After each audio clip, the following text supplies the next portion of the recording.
Fala galera! Hoje vamos falar do porquê que algumas pessoas insistem em não seguir as estratégias recomendadas pelo Ministério de Saúde para a prevenção do Covid-19. Tá a fim de saber? Então continue assistindo. Bom, gente, convém a gente iniciar essa conversa relembrando o que é o comportamento e como que ele é apreendido.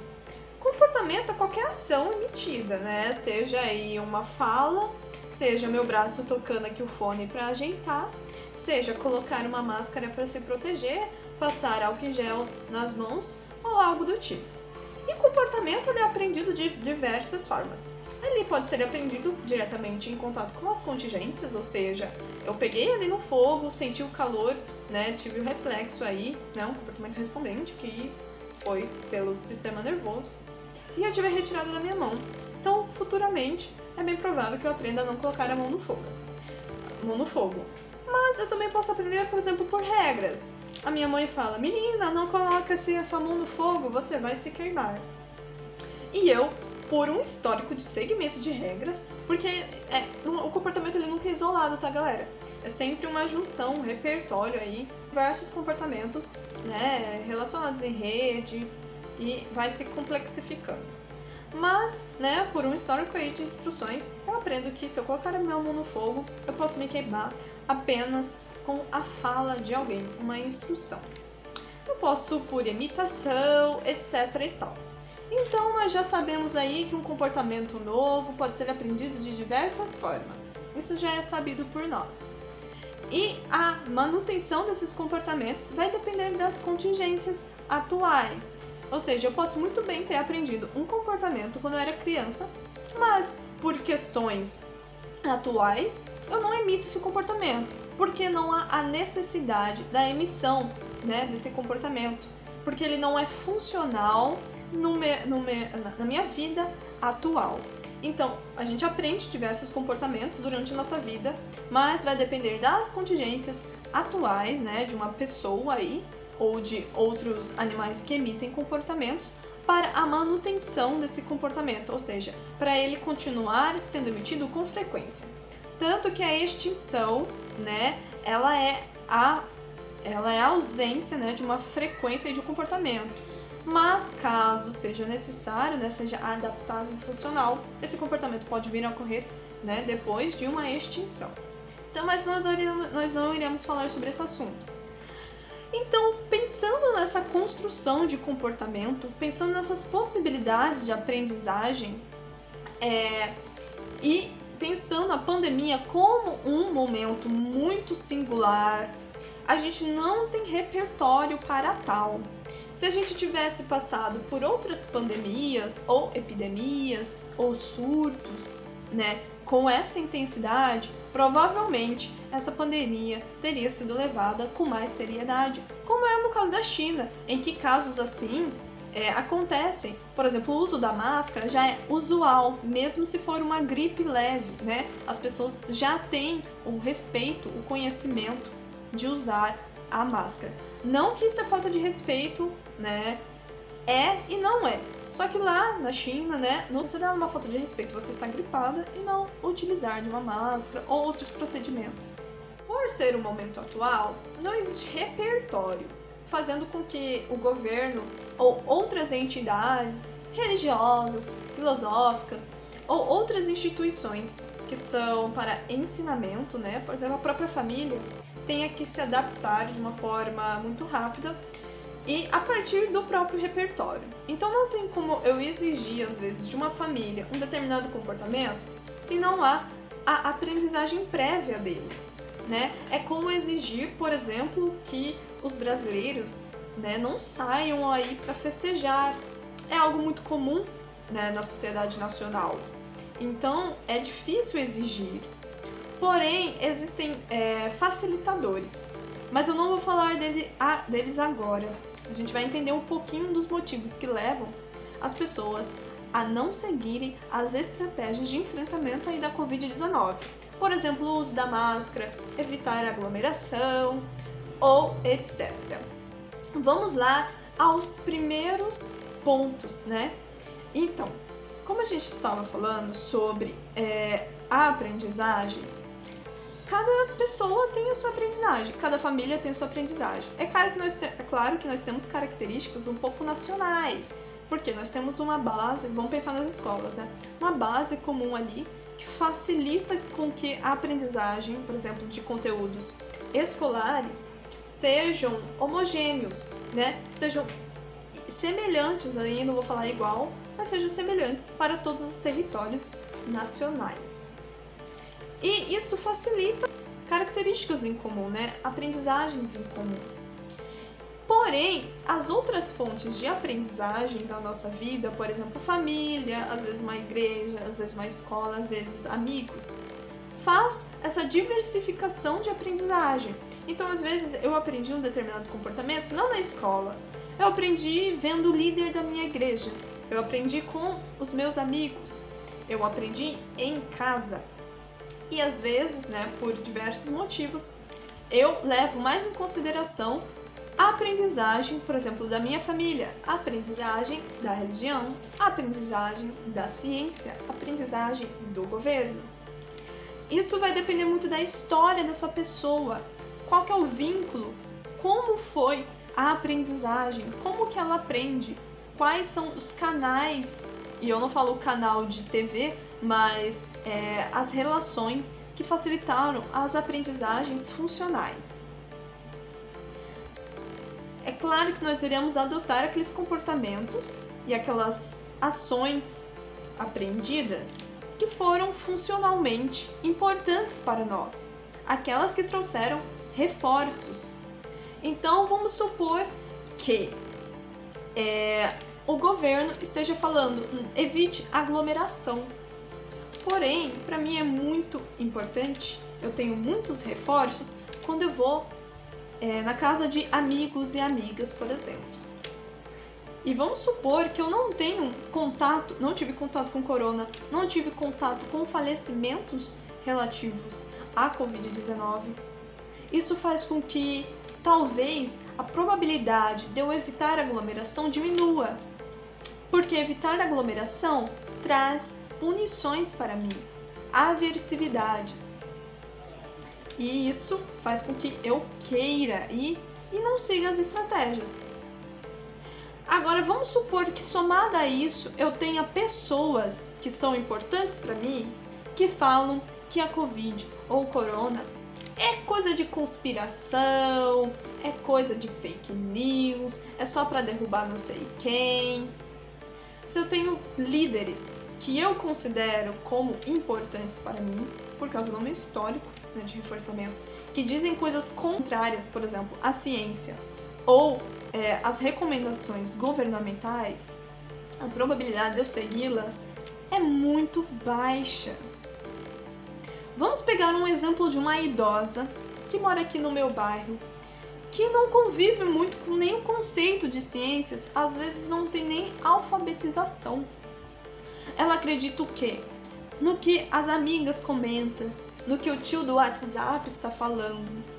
Se eu pegar uma informação que às vezes requer uma alfabetização, tem muitos termos aí científicos, e pegar um tio do WhatsApp falando sobre contra a Covid, se eu sou uma pessoa que tem convivência mais com esse aspecto, a probabilidade de eu confiar na ciência ela é menor.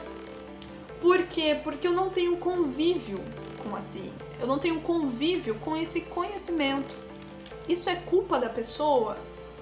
Não, de certa forma não, porque não houve, né, esse caminho para o conhecimento científico. Não houve a facilitação desse conhecimento para aquela pessoa. Isso talvez seja um problema de ambos, né?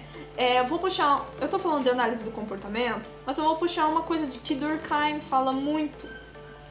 Ele fala que se eu quero modificar comportamentos na sociedade, eu tenho que conhecer a sociedade.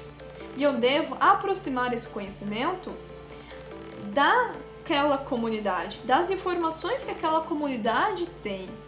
Isso também é dito pela comportamental, mas eu quis citar Durkheim. Durkheim, quis citar ele. Então não adianta eu pegar um conhecimento super fino da ciência e simplesmente transpassar para a sociedade. Essa sociedade às vezes nunca teve contato com o conceito de ciência. Esse é um dos pontos. A informação não é eficaz. A informação não descreve comportamentos, às vezes não descreve consequência e às vezes não descreve ambiente. A gente sabe que para uma instrução, uma regra, algo do tipo, às vezes obter comportamentos, específicos ditos por elas, por essas regras, as instruções, é necessário que essas informações sejam claras e especifiquem o ambiente, o comportamento e a consequência. Isso aumenta a probabilidade da pessoa segui-la. E agora se eu falo apenas que tem que seguir, tem que colocar a máscara. Não falo como essa máscara tem que estar no seu rosto. Mas você pode falar assim, Larissa, mas essas informações estão muito bem distribuídas. E ainda assim as pessoas não seguem. Então tá, vamos supor que as pessoas já entraram em contato com todas essas informações, têm totalmente o conhecimento das regras, das instruções. Aí eu volto para a questão dos líderes. Se eu tenho líderes religiosos, filosóficos, científicos, governamentais, que falam o contrário da pandemia, é bem provável que as pessoas vão seguir essas, porque são os líderes informativos dela. E teve muita propagação de fake news, e isso não é só aqui no Brasil, tá, galera? Isso tem estudos, vai estar tudo aqui na descrição. Dessa vez vai ter bastante referência, se couber, é claro.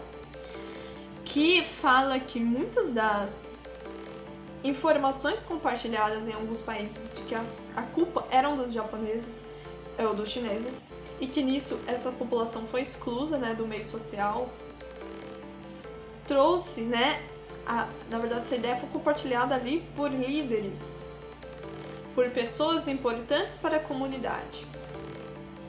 Por exemplo, uma ação da atenção básica é compreender aquela comunidade, é conhecer, os líderes ali, aquelas pessoas que têm um grau de importância para a população, para ter conversas e assim às vezes facilitar a intervenção de algo. Vou dar um exemplo. Eu trabalho, vamos supor, aqui no meu bairro, e aqui no meu bairro tem uma igreja. Então eu vou lá conversar com o pastor, a pastora, o padre, para ver se ele pode colaborar com a nossa campanha de vacinação. Essa é uma das intervenções. Porque aquela pessoa que às vezes tem mais contato com a comunidade será melhor ouvida do que eu, que não tenho tanto vínculo. Então, ter pensamentos homogêneos dos líderes, ou as líderes, de uma comunidade, facilita a ação estratégica, a adoção das estratégias. Por exemplo, vamos supor que o prefeito aqui da minha cidade é contra o isolamento, diz que esse negócio de colocar máscara é coisa de ditadura, que não sei o quê. E aí? E você que às vezes é da cidade vai pensar, poxa, eu acredito no meu prefeito, eu acredito em quem? Se eu tenho mais vínculo com o meu prefeito e às vezes o prefeito fornece aí reforços para mim, a probabilidade de eu segui-lo vai ser maior. Então essa diversificação argumentativa em relação à pandemia dificulta a adoção dos comportamentos de estratégia. Isso não sou eu que estou falando, galera. Isso são pessoas que realmente estudaram, pegaram lá dados de informações, fizeram questionários, entrevistas. É claro que não tem como generalizar. Mas esse é o segundo ponto. Então o primeiro ponto é, só para relembrar, como que essa informação está sendo passada? Essa informação está sendo coerente com aquela comunidade? Segundo ponto, o que os líderes religiosos, filosóficos, governamentais, do governo, ou sei lá quem, ou da própria ciência aí, está falando? Está tendo falas muito divergentes? como que fica essa população? Então, a gente não é só julgar essas pessoas. Que fulano tá no baile funk, que não sei o que tá fazendo tal. As pessoas devem ser, sim, responsabilizadas, porque às vezes apenas a contingência ali, né, vai facilitar a aprendizagem de um comportamento.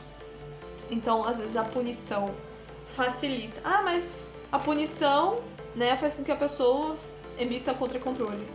Tá, mas um certo grau ali pode efetuar uma aprendizagem. Porém, o segundo ponto, como que está sendo a conversa com os líderes ou as líderes das comunidades? Será que essas pessoas estão apoiando as atitudes ali em relação às estratégias? Outro ponto é que às vezes a pessoa ela não entrou em contato com as consequências de uma pandemia, né? Vamos supor que ela saiu, não ficou doente, ninguém morreu da família dela. A probabilidade dela efetuar o isolamento social, ela diminui, porque ela viu que não houve riscos. Larissa, mas e aí nesse caso o que a gente faz? As pessoas têm suas liberdades de ir e vir, né? A gente não trabalha com obrigações, né? Fulano tem que ser obrigado a ficar em casa. Sou livre. E se ela não percebeu a necessidade, às vezes não tem o que fazer. Porque às vezes só o contato com as consequências diretas de uma pandemia, ou seja, a morte de um parente, faz com que essa pessoa perceba ali os malefícios de não se resguardar. Nós falamos sobre muitas questões, principalmente do porquê, né? Os prováveis motivos que levam com que pessoas não sigam as estratégias de enfrentamento. Gente, uma coisa que eu quero frisar aqui é compreensível. A gente não pode simplesmente julgar essas pessoas, né? Julgar no sentido de dificultar a percepção, né? Que faz com que a gente compreenda a verdadeira funcionalidade dos comportamentos ali que essa pessoa está emitindo. Então, você pode ter sim as suas ideias, mas não fechar, né, os olhos aí para uma possível compreensão. E como eu sempre falo, tanto aqui no meu TikTok, como aqui nos vídeos do YouTube, compreender esses comportamentos é muito importante para a prevenção, para a promoção de saúde, para a promoção de comportamentos, para a prevenção de comportamentos que trazem consequências assim, macro, né, ou para a pessoa mesmo. Então, como facilitar? Eu já disse uma. Primeira coisa, fazer com que essas informações cheguem de forma clara, chegue de forma com que as pessoas entendam, né? Relata. Segundo ponto, tenha comunicação com as líderes de uma comunidade para que essa pessoa te ajude a compartilhar informações importantes. Chega lá na professora que tem uma importância para aquela comunidade. Você pode compartilhar essa informação, conversa com elas. Chega lá, talvez na favela, conversa com a pessoa que comanda ali. Você pode facilitar esse conhecimento falando sobre o uso da máscara. Terceiro ponto, né? Demonstrar as consequências de uma pandemia, demonstrar casos reais, mostrar, por exemplo, depoimentos de pessoas, mostrar depoimentos de curados, depoimentos de pessoas que perderam alguém, mostrar estatisticamente essas informações.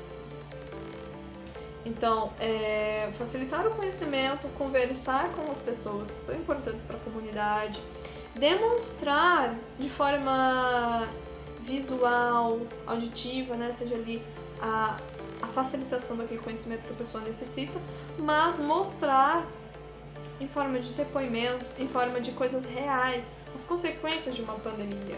Porque às vezes a gente se sente muito longe. Nossa, é lá em Manaus que tá as coisas. Não, aqui também tá. Facilitar esse conhecimento. E o segundo, último ponto, que não é menos importante. Prover essa sociedade das condições básicas para o enfrentamento. Não adianta eu exigir que as pessoas lavem as mãos se não tem água potável. Eu não posso exigir de uma população que use máscara se não tem a máscara. É difícil exigir de uma população que siga diversas recomendações que às vezes nem alfabetizadas são. Então, o último ponto, e que não é menos ou mais importante, porque aqui a gente trabalha com uma rede, é tudo isso que eu falei, é fornecer condições necessárias para que as pessoas consigam aí seguir as estratégias. O vídeo foi esse, espero que você tenha gostado. Se você tem alguma dúvida, deixe no comentário. Não esqueça de me seguir. E se você tem uma dúvida, uma correção, fique à vontade para fazê-la. Espero que eu tenha, na verdade, o objetivo era trazer essas informações. E que você, na verdade, se você for uma das pessoas que facilitam as informações, pense nesses aspectos que eu disse para você. Não esqueça de deixar o like